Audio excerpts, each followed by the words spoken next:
Alright, war number 11 of last season. Can I finish all the war videos before the next season starts? That is the question. We will see.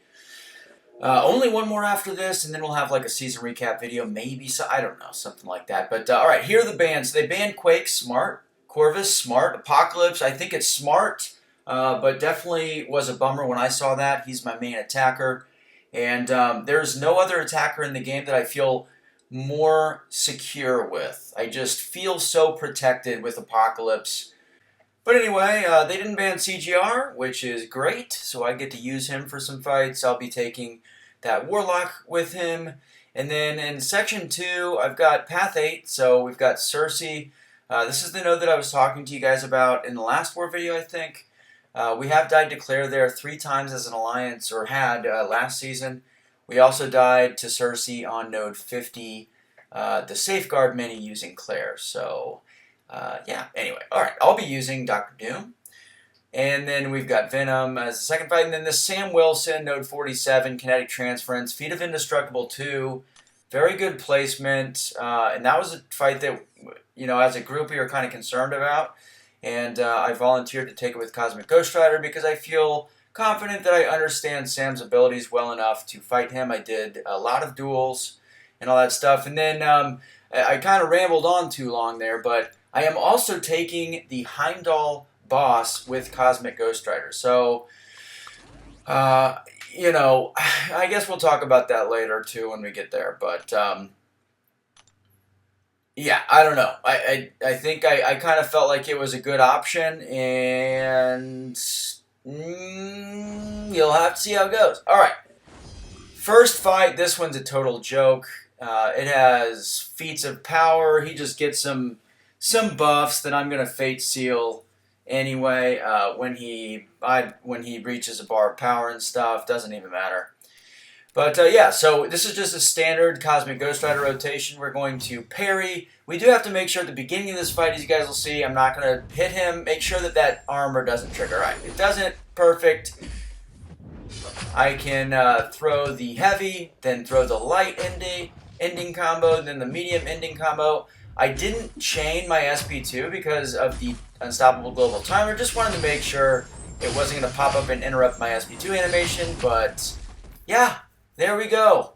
Pretty tough fight. Pretty tough fight.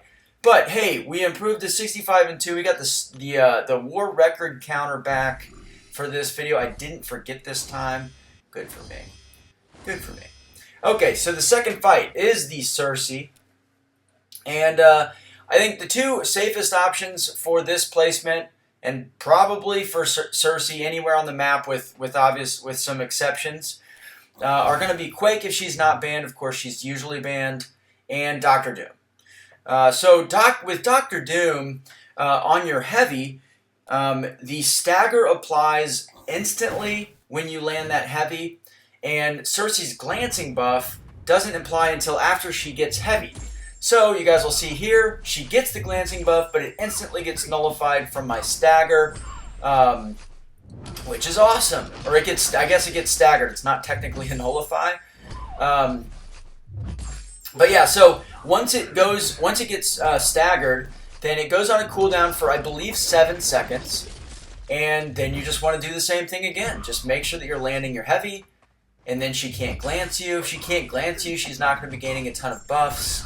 And I just want to throw this SP3 before she gets that glancing back, because I'm going to do full damage here, and then when we come out of this SP3, she will be passively stunned, but I just want to focus more on landing another heavy to stagger that once she gets the it's back from cooldown. So there we go. We staggered it again. We're going to dex the SP1 or the SP2, and there we go. She dead. It's like a combo between dead and done. She dead. She dead. Anyway. Got to keep myself busy watching these playbacks because it's sometimes boring for me since I've already done these fights, you know? Anyway, alright. Venom here. The only thing we have to worry about on this fight is the global. That's that little timer, as you guys know by now.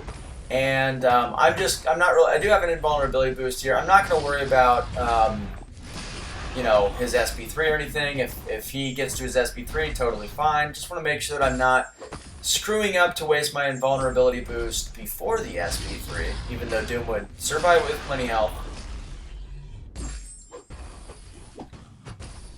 Alright, gonna SP3 him at some point. Here we go.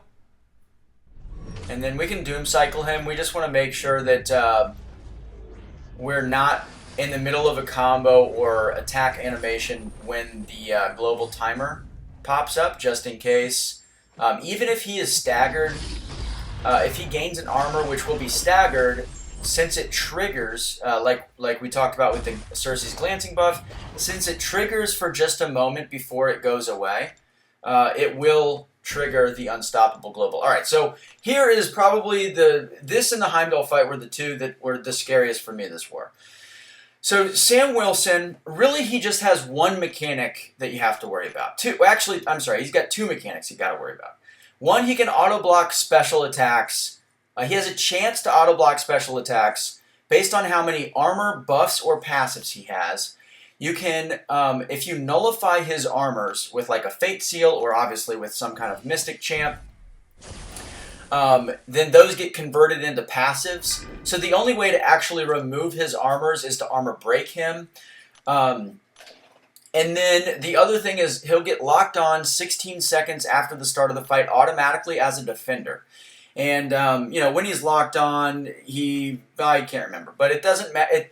He bypasses miss, he inflicts ruptures, you know, which he can deal direct damage with those. So, you know, there are some options that you might think might be good options here because of the Indestructible 2 are maybe not so automatic. But CGR is a very good option here. Now watch this, at the beginning of the fight, I accidentally dex out of that animation, so I waste my precision buff. And that is going to be important later on. I'm able to count my Cosmic Judgments. His SP1 is very easy to get out of the way of. You guys can see once I threw my special attack, I inflict the Fate Seal. But the Fate Seal does count as a nullify. So it converted his remaining armor buffs into passives. He didn't auto-block me, fortunately, but because he's locked on, he inflicts those ruptures, and he dealt just crazy damage through the block. All right, so real quick, I know that fight went really quickly. If I was better at this stuff being like commentating on videos and editing and all that stuff, I would rewind and kind of go back over it. But I've tried that, it doesn't work for me. But anyway, if I could do that over, number one, just don't dex at the beginning. You know, that's obvious. And then the second thing is, if you do waste your dex prior to throwing your SP2, you just bait out his SP1 because you can outrange his SP1. The SP2, I'm never going to try to fully dex that in a war, and it's just going to do crazy block damage if he's locked on. Now, one thing to keep in mind with Sam is he does have a chance to auto-block your special attacks only if he has at least one armor buff or passive. I know I mentioned that earlier, but with CGR, if you're doing the full rotation, it is possible for him to auto-block that first SP2. That is okay with CGR. It's okay. You're still going to gain some power back if you're using power boosts. And because of the range of CGR's SP2, you won't get punished by an attack. You'll have enough time to recover from that attack and block him. And he will also be armor broken, so you'll be able to deal huge damage with your combo hits. But that's just something to keep in mind. If that does happen, just go right back through the process. Make sure that you can Fate Seal him and throw that SP2 again for feats of Indestructible so that he's Fate Sealed, he doesn't get that buff. Anyway, that's it. All right. This fight is exactly like the Hulkbuster fight with White Magneto, just a little bit easier. Less things to worry about and pay attention to, but basically we're just alternating our basic hits, medium, lights, and heavies. And then we're only going to throw the SP3 because it's our only special that doesn't inflict a debuff. Our SP1 inflicts an armor break, our SP2 inflicts a bleed, or if they're bleed immune, a degen. And our SP3 just gives us a huge precision buff, which is, I think it lasts for a long time too. I can't remember how long, but it's a long time, like 30 seconds or something. So it's just going to help our damage. We don't really want to inflict debuffs because, you know, in Conflictor, so he does have a 70% chance to bypass Conflictor, but, you know, there's just no need to risk it. I try to bait SP1s from mcoc because the SP2 is just, you know, the projectile hits just a little bit more dangerous. I'm about 85% probably on dexing it, but I just wouldn't want to risk that in an Alliance War, especially, you know, if I don't really have to worry about conserving items, you know, with this being my last fight for White Magneto, or my only fight for White Magneto. Alright, so there we're getting impatient here. So we throw the SP1. It doesn't it doesn't trigger Conflictor, which is nice. And we are almost there. Alright, there we go. And we're not going to punish, we're just going to wait for the parry, medium, and try to kill shot with the SP1. Whew, this fight got real boring real fast, huh? Okay, there he's done. Thankfully. Alright, we're going to slap guidance on mcoc here. And then our next fight is this Heimdall boss. Alright, so the key to this fight is to Fate Seal him. And we want to make sure that we have maximum damage on our Special 2 so that with our Cosmic Power Back boosts, we can just get him into this special recycle or special cycle where we're just throwing SP2s left and right, maybe get pushed up to our SP3, which is going to give us a huge Fury buff. As you guys have seen, basically, in the other fights where we just nuke like Void on 9A and all that stuff. Now, obviously, this fight was never going to be as fast as those others because this guy has a ton of health. I'm pretty sure that he had like 9 out of 9 greater vitality as well because I think he's got like 600,000 health. We're going to see here in a second. All right, so almost 500,000 health.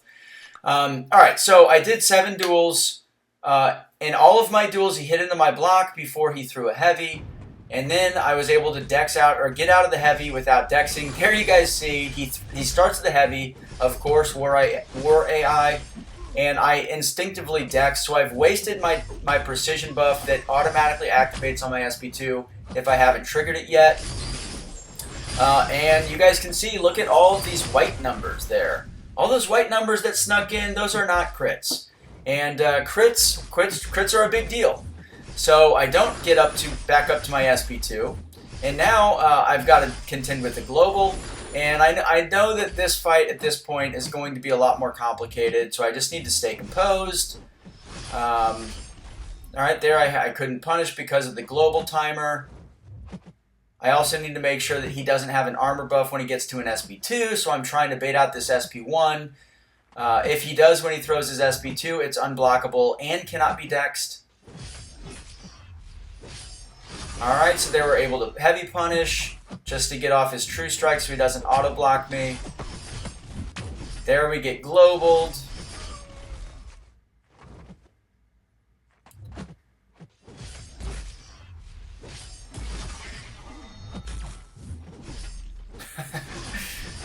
Fun times. Alright, I'm going to have to throw my SP3 here. It will trigger that 5th judgment, which will Fate Seal him, at least get us out of the corner, and it'll reset his buffs so he won't have any armors.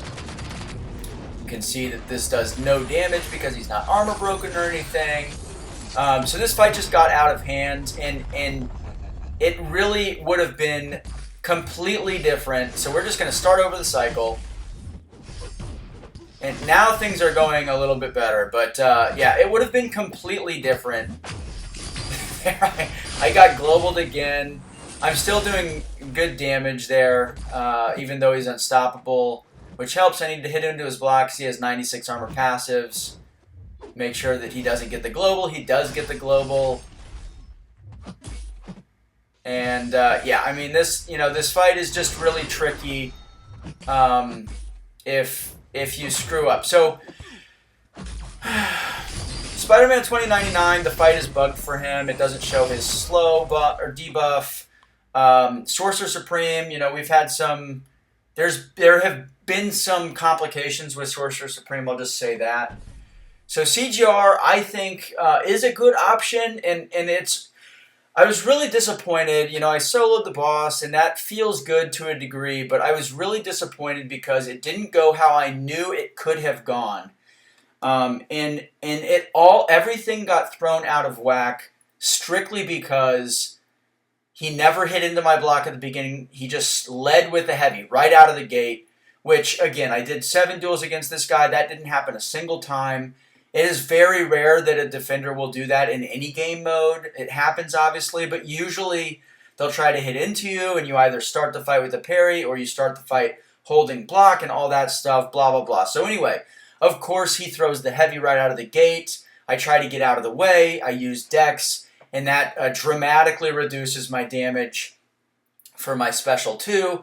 I'm not able to recycle my specials, and yeah, it got out of hand. So I am 100% certain that would be, a 45-second fight if I don't have to use my precision buff.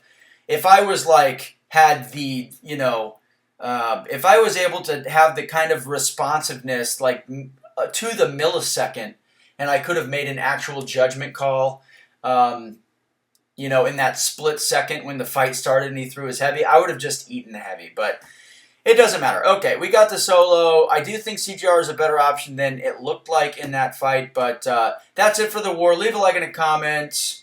Subscribe if you want. I'll see you in the next war video.